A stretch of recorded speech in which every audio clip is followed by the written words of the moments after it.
Dr.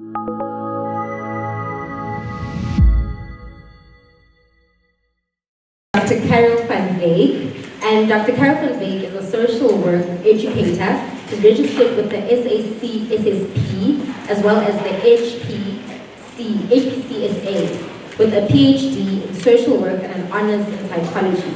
His experience includes 12 years at a child guidance clinic, treating children presenting with emotional and behavioral challenges, and being a part-time lecturer at the former Vista University in the Welkom campus, Department of Psychology. Since 2006, Dr. Carol has lectured at the University of the Free State, teaching various social work courses and supervising postgraduate research. As Program Director for the Department of Social Work, his scholarly activities include conference presentations, publications, and senior editor for the Qualitative Report in the USA. His research interests encompass exploring phenomena like synchronicity from a classical Jungian perspective and applying descriptive phenomenology as a research design. Dr. Carl is also a Class A trustee for Alcoholics Anonymous, South Africa. His current focus is therapeutic services for children presenting with complex trauma symptoms. His preferred therapeutic modalities are Jungian-informed counseling, sand play, structural family therapy, gestalt play therapy, photo-assisted psychotherapy, and equine-assisted psychotherapy. Ladies and gentlemen, please give Dr. Carl van Wyk a warm round of applause. I also wanted to add to that biography that he is all that and a bag of chips, because I mean this is a very impressive biography. But Dr. Carl, I also want to say that reading your biography, I can tell that you're very people-centered and also very driven when it comes to assisting people in need. That's what I get from your biography. Can we agree with that though? He seems very people-centered. But it's funny because when we were speaking earlier before the talk, he told me that he's an introvert. So I know that means one thing and one thing only. I shouldn't overwhelm him. So I'm not going to overwhelm him. I'm going to stick strictly to the coffee talk. But welcome, Dr. Carl. Welcome to our coffee talk. And I really hope that, as much as we are learning here, we learn from each other more than anything else. Welcome, Dr. Carl. Thank you. All right, Dr. Carl, I want to start off by introducing our audience to our topic. Now, how many of you know why you're here today? I hope you know what the topic is today. Who has an idea of what we're talking about today? It can't be that no one knows. Anyone, can you even shout it out? Anyone? Alcohol. Alcohol. Misuse. Okay. Misuse. Alcohol misuse. Okay, anyone else? We're going to have a very engaging session today. It's not going to be like any other. Who else has an idea, more or less, of why we're here today? Alcohol misuse is one. Anyone else? No one else? You guys are still nervous. Okay, no, it's fine. We'll break the ice as we go. Okay, so we are here to speak about recovering from alcohol use disorder. I know this is one of those topics that it falls on both sides. It can be a bit cringy for some, but and I guess exciting for others, because I mean it's as the modern people term it, the bourgeois. It's all about bourgeois, yeah? The bourgeois. But you see how they got excited when I said the bourgeois? It goes to show that you know there's a good side to alcohol, but also there's the bad side to alcohol. Am I right? Am I on the right track, Dr. Carl? Yes, more or less. All right. We will talk about that. We will talk about it. All right, Dr. Carl. I firstly want to ask. I know it's a very, self-explanatory term when we speak about alcohol use or alcohol use disorder. But I'd just like you to, please define it. What is alcohol use disorder? Thank you very much. I'm, of course, using the DSM-5 criteria for the alcohol use disorder. And I think one of the main characteristics of what it is that urge to use alcohol. I don't want to use it, I want to stop, but I cannot. And then the person also drinks more and more. They tell themselves, I will not drink more and more, I'm going to drink less and less. And then just the opposite happens. It has a severe impact on the family, of course, the children, the life partner. There was a study done many, many years ago, and they found that about 40 people are affected by one alcoholic. So one person abusing alcohol will affect about 40 people. So that is the close family members, the broader family, colleagues, friends, etc. And I think a very important criteria is also that people with an alcohol use disorder get involved in less and less activities. So they don't want to work anymore, they don't want to get out, they don't want to spend their time with friends and family. They have only one urge, and that urge is to drink. And then something else is also that they get into very dangerous activities. They know that it's not okay to drink and drive, and then they just do it. It's as if they cannot stop them. It is a compulsive inner drive, urge they have to keep on drinking. In other words, at a certain stage, it is not their choice anymore. When they start to drink, they can decide, I'm going to stop. But at the stage, the alcohol is just too strong and they cannot stop. So that is a continuous fight, a daily fight against that. So I think in short, that is what the alcohol use syndrome or disorder is all about.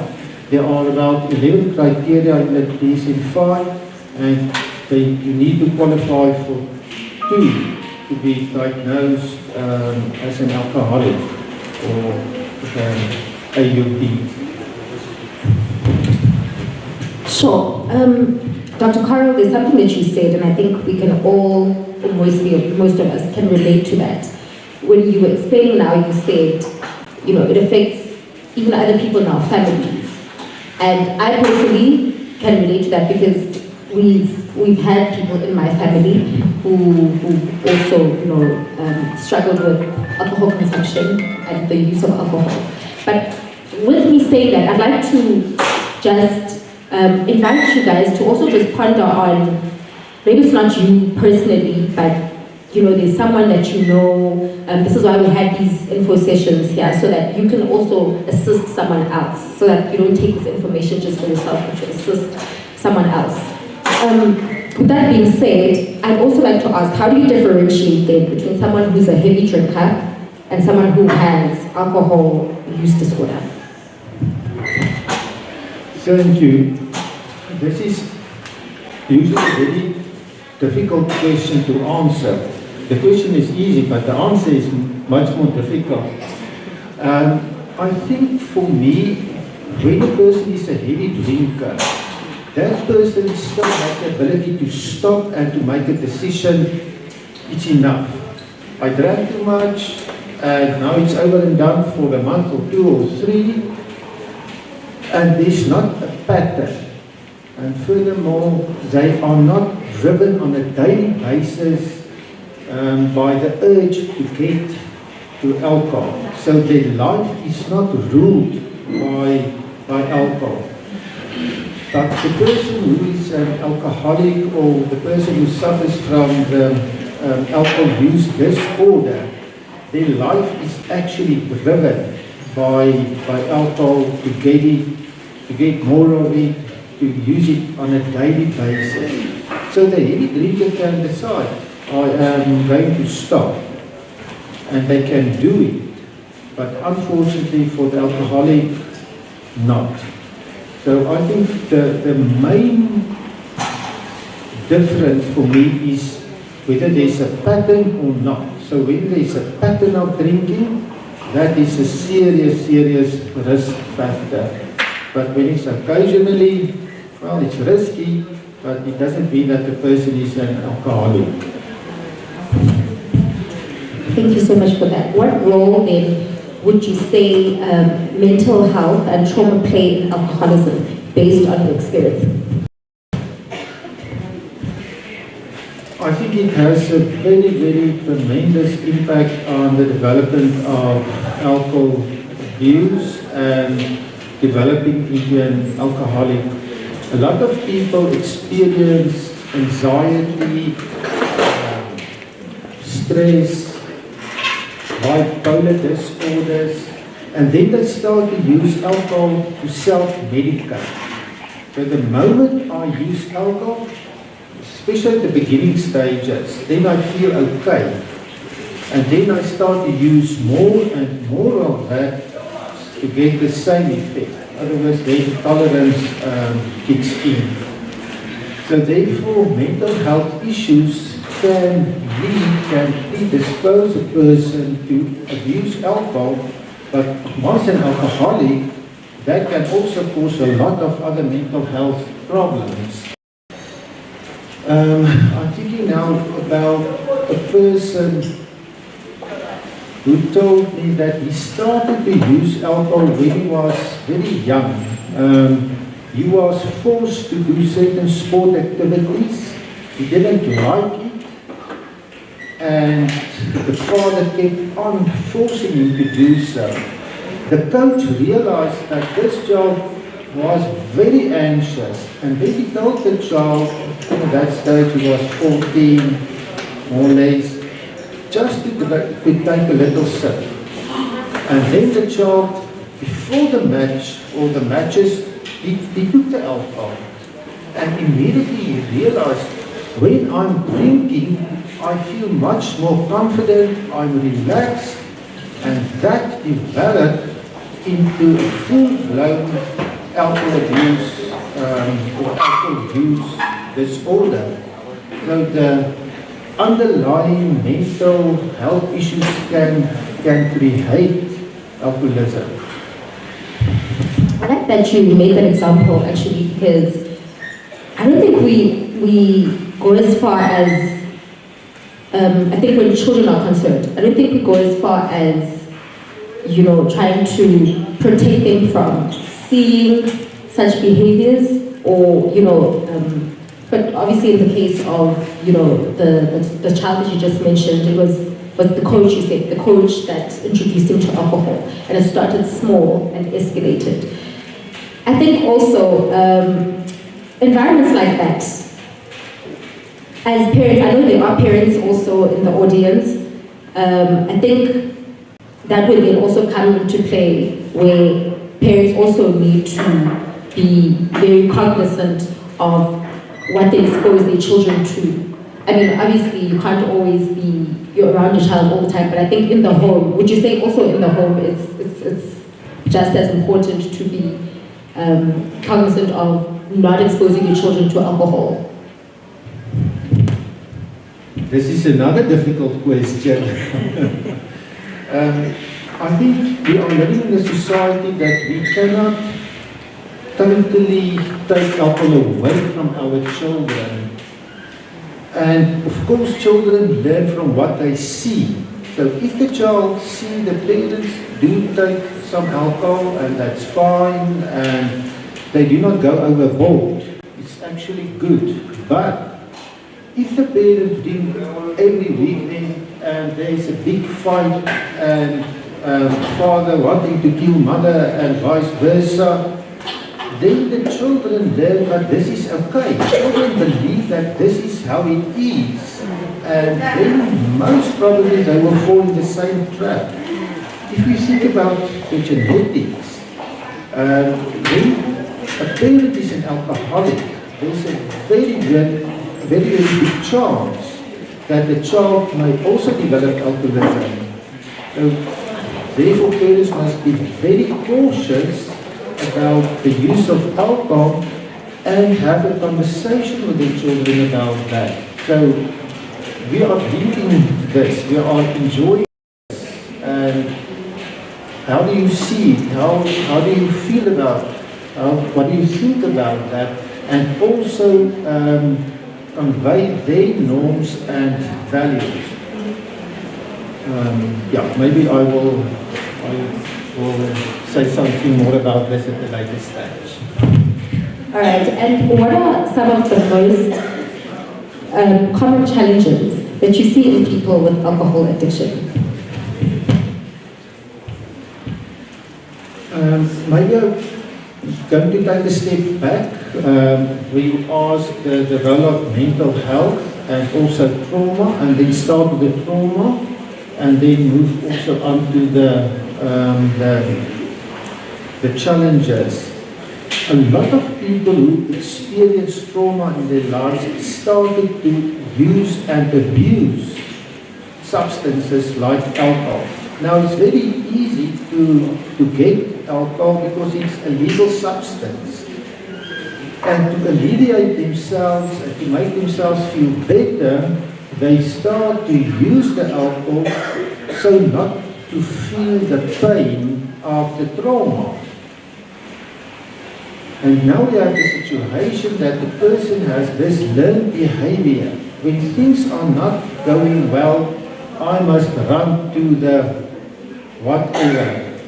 I see some people are smiling. I'm wondering why. I will not ask them. They'll ask at the end. Yes. And then I know when I take this, it will make me feel better. And I think that is one, from a social work perspective, one of the major challenges that alcoholism is like a learned behavior, self-medication, and once it develops, the person cannot get out of that. So then it becomes a lifelong struggle. Once an alcoholic, always an alcoholic. There is no cure. So that condition must be managed for the rest of their lives. I sat in a meeting some time ago, and the person shared that she stopped drinking about 23 years ago. But she has a daily struggle to fight against that urge not to take it. So for people, and I know a lot of us, we see the alcoholic and we label the alcoholic and we refer to the alcoholic as they and us, and like we are better than they are. But we forget the daily struggles that they must go through. Colleagues will invite them. Please have a drink with us. Why don't you drink? Even if they say no. And I think these are the challenges that they must go through. And there's only one drink, one sip between the sober alcoholic and the alcoholic that will go back to where he ended his alcoholic life. Now I think that the challenge is, or the major challenge is society and how we see the alcoholic and how we view the alcoholic. I also see all the time that people say, please drink with us, please drink with us. Then the person do it, he goes overboard, and then society says, I don't want to have to do anything with him. So it's that double bind we put people into when they suffer from alcohol use disorder. Dr. Carol, you know, you did say that this is somewhat it's a judgy, not a judgy conversation, but I mean, it's very stigmatized, like you've just mentioned. But with that being said, what are some of the common behaviors to look out for in individuals with alcohol use disorder? And I want to tie that into the stigmatization stigmatization. Yeah, I want to tie that in together. So what are the common behaviors that you see in people with alcohol specifically? Thank you. I did an activity with another group some time ago. I asked them, to what extent do you think society stigmatizes the alcoholic on the scale from 1 to 10? 1, nothing, 10, very much. And most of the people in that group said about 8, 9 people do stigmatize the alcoholic. So, okay, so that is the stance of society. And you, as a person, what would you say? No, we do not stigmatize. Only a 2 or a 3. So, okay, we are all part of society. Now we say society is on a level 9, but we are on a level 2. So let's have or do some introspection. And many of those people at the end realize that actually I'm also on a level 9 or 10. I will deal with the alcoholic as a professional person because he's there. But the moment the alcoholic comes into my personal space, I don't want to deal with that, and my stigmatization jumps up to a 9, even a 10. So the stigmatization is really there. It's experienced by the alcoholic. And then if I can move on to the risky behavior. In many instances, people drink because they think it's a joke, especially young people. It's exciting, and let's do it. So it can be scary. A child told me some time ago, they had big plans for the weekend. They are going to buy codeine at different pharmacies, and then they are going to make some other drugs and substances from that. And to him it was very exciting, and they're going to do this wonderful experimental activities with the codeine. But it is so dangerous, and for alcohol it is more dangerous. Why? Because it is socially acceptable. It's okay to drink, it's fine to drink. If you drink too much, it's a problem. If you drink too less, it's also a problem. Or if you don't drink at all, for some people it's a problem. So I think the risky behavior starts during the teenage years. And then if we think about certain activities people do, they will make sometimes a conscious decision. This weekend I will go and drink till I am totally drunk. It's like binge eating. So that is very risky. And of course, if you must use or do less of your usual activities to get to the alcohol. I do not go out anymore. I do not spend time with my family, with my friends. Sometimes I must stay away from work. All those are signs that this person is in the process to get out of control. And another risky factor or risk factor is unfortunately friends. That friends can pull a person down. Therefore, when a person decided to stop drinking, they must actually build an entire new life, new friends, new environment.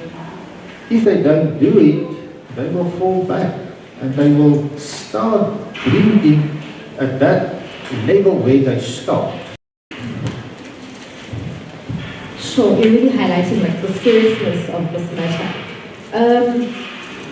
Sometimes people can be very in denial, also Dr. Carol, about where they're at as far as, their alcohol usage.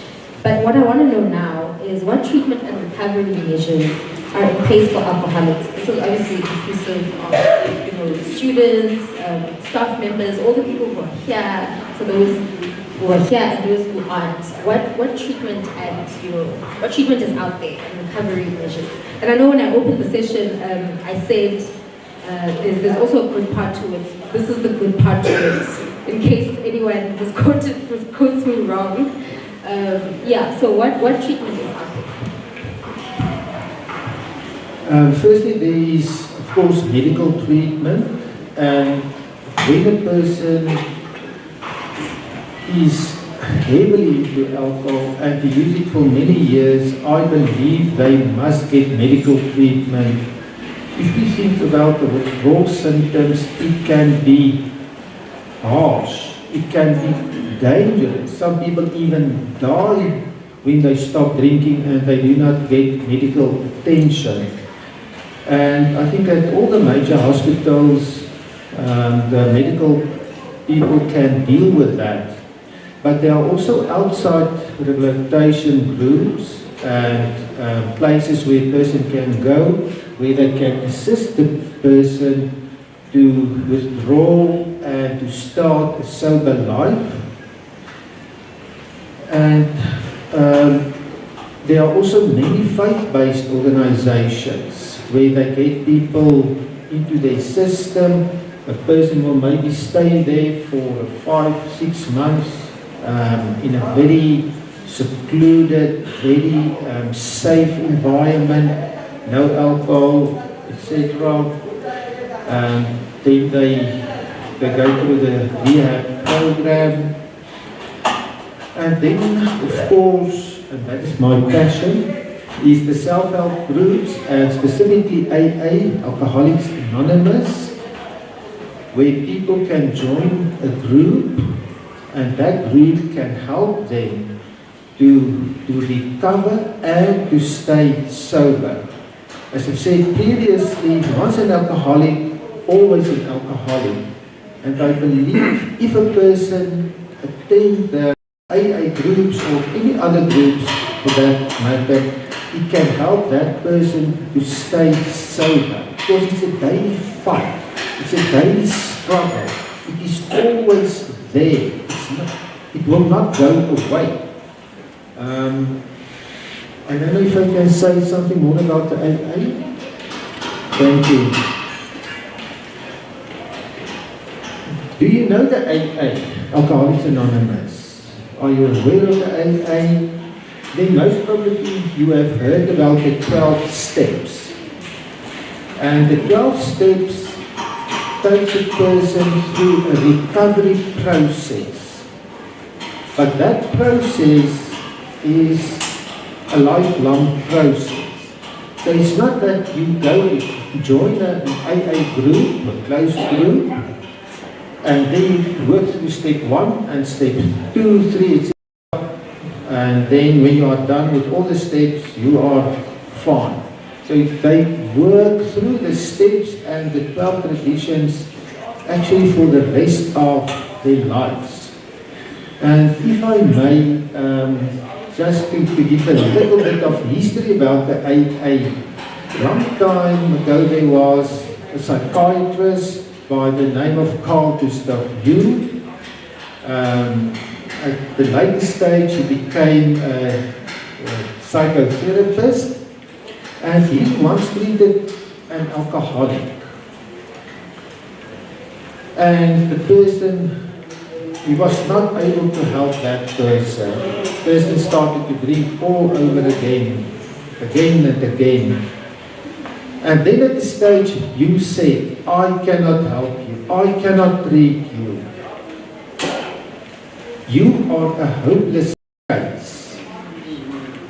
Only God can help you.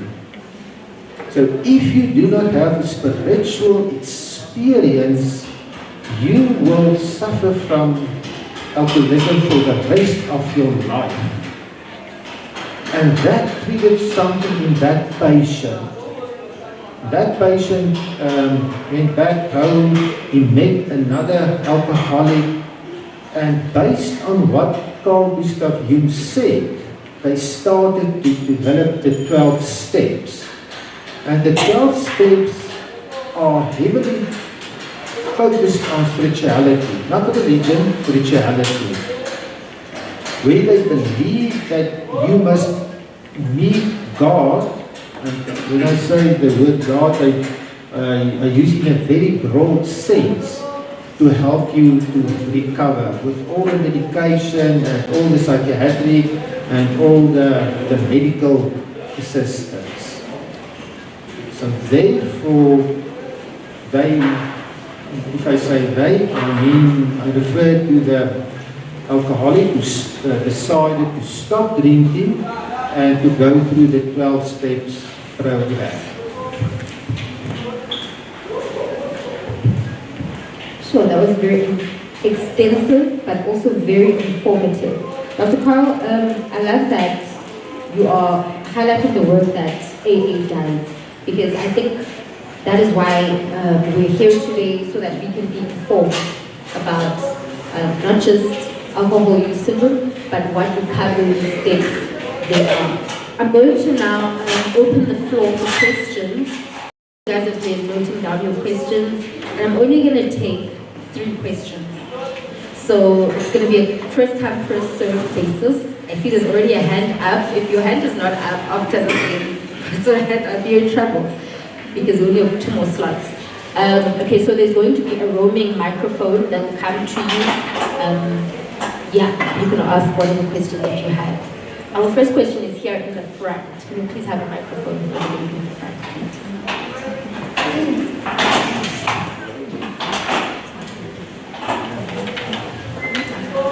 Good afternoon. Good afternoon, Dr. Cole. I just wanted to ask, you see that there's a genetic link in families. I just wanted to know how strong is the genetic link, or say if someone's parent is in alcohol, what is the chance for the children to be alcoholics? I know it's not absolute because there are other circumstances that play a role as well. Thank you. I cannot give you a percentage, but the incidence is quite high. Usually you get it that people or children go 2 ways. Even in the one family, the one child will become an alcoholic and the other child will say, I will not use alcohol at all. And the incidence is high because that child is born wired to become an alcoholic. And if that person or that child is put in the wrong environment, then he's immediately triggered.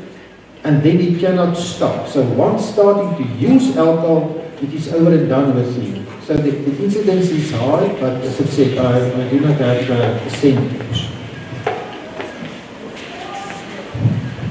Okay, we've got our last 2 hands. Lastly, we've got one over there, and then we'll round up with Sir Hart. Thank you.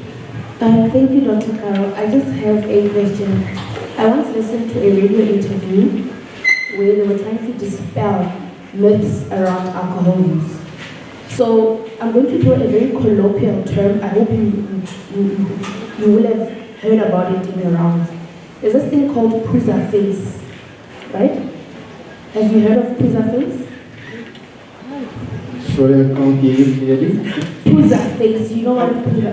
Okay, yes. So in the radio interview they were saying, so there were people who were justifying the use of alcohol, and they were saying, I drink as much as I can because it doesn't have any effect on my face.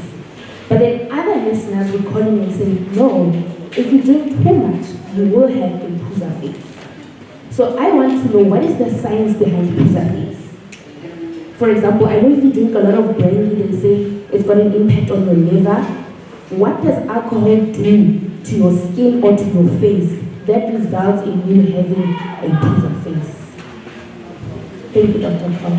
Thank you very much. The other term is a so-called bar tab. And usually you can see when people are heavy drinkers. So that is one of the later symptoms. So the little veins in the face are more extended. So you can see that the face of the person is a bit different.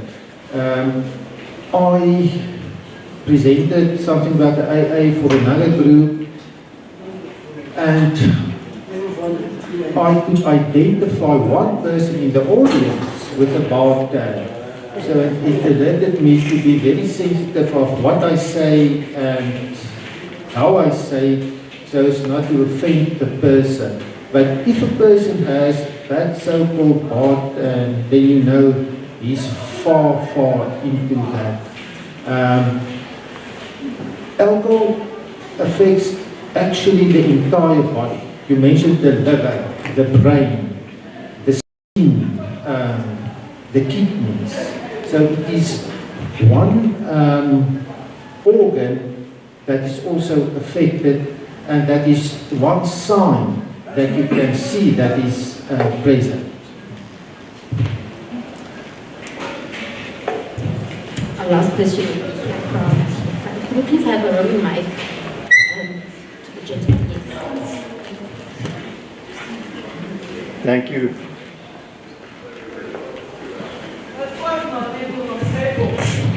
Thank you very much. Thank you for the interesting talk. This is more a personal perception than it is a question. I have a PhD in agricultural services. I'm definitely not an expert in alcohol or the humanities. I made some notes here. I want to say that I disagree with the definition of an alcoholic. I think the heavy drinker is a different form of alcoholic.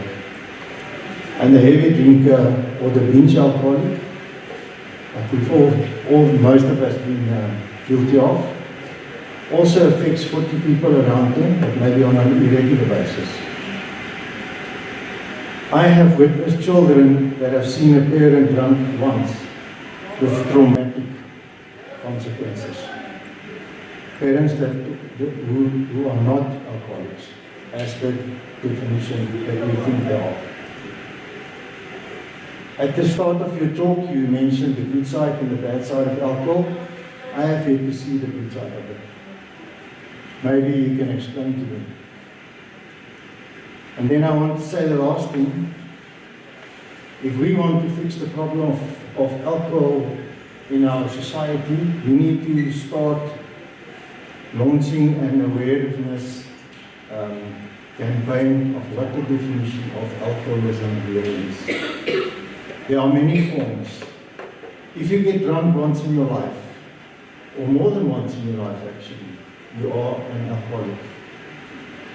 If you drink for effect, you are an alcoholic. If you like to have a party, if you had a personality like I had, which wasn't always too friendly, and you drink to become friendly, or to kick off your shoes, or to make a bad day better, you are for sure an alcoholic. If you drink one glass per day to make you feel better because you had a tough day, you are an alcoholic. If you cannot admit that, that you have that alcohol, the consumption of alcohol will change your life in the way that you feel on a specific moment, you are an alcoholic. And if you don't understand that perception, you will not be able to fix your problem.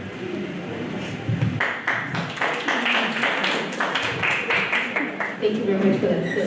Dr. Powell, would you like to say anything to that? Yes, thank you. At the beginning, I said that I spoke from the DSM-5, so of course there are many different definitions of alcoholism. In social work, you get a definition, sociology, psychology, etc., etc. But if we look at the official criteria, medical doctors and psychiatrists use, that is what they use. And of course, we can have personal perspectives, and that's fine. I myself do not drink even one sip. I've decided I was in grade standard 8, grade 10, when I've decided not to use alcohol, because I believe that I'm wired to become an alcoholic very easily. But because I have this personal conviction, I cannot tell other people what to do and not what to do. that is a decision people must make for themselves, and only then they will stick to it. So it's not externally enforced, so that is an internal conviction you must develop. And yes, I totally agree with you that children can see one incident of whatever, alcohol abuse included, and they can, or it can traumatize them for the rest of their lives. My focus is traumatized children, type 2, in other words, complex trauma. And in many instances, people will ask me, but could that incident traumatize that child so much? Yes, it can. But when I sit here, I must also acknowledge other views. And on a personal level, I do agree with you. So thank you. Thank you so much for that. Dr. Carl, we've reached the end of this session, but before we close, I just wanted to say thank you. Thank you so much for joining us. And not just that, but I really hope that we can engage with you further. That hopefully this won't be the very last coffee talk that we have with you, because I feel like this was a very informative session. I'm very sure everyone here agrees. And with that being said, I'd like to encourage everyone who's here that the conversation doesn't just end here, but take this conversation out to your families, to your friends, to your colleagues. Engage with them critically. This is one of those topics that we really need to have further conversations on. So let it not end here. Go out there and have these conversations. I know there's a lot of talk on social media. I know my generation is on social media a lot. Speaking of social media, how many of you are on social media? Can I get a Facebook, Twitter, Instagram? Okay, it's a reasonably small number. But with that being said, I'd also like to do a little bit of personal marketing for the UFS Library. If you are following us on social media, thank you. If you're not, please follow us. We are UFS_library on Instagram. We are UFS Library and Information Services on Facebook. For more information on the coffee talks, if you'd like to attend more of those, also follow the digest. We market there also. And I just want to also encourage you to please keep coming to the coffee talks.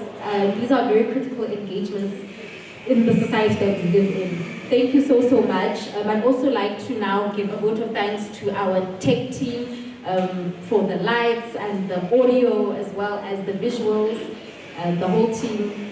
And also you, Dr. Coral, as our speaker, thank you once again. We do not take this for granted.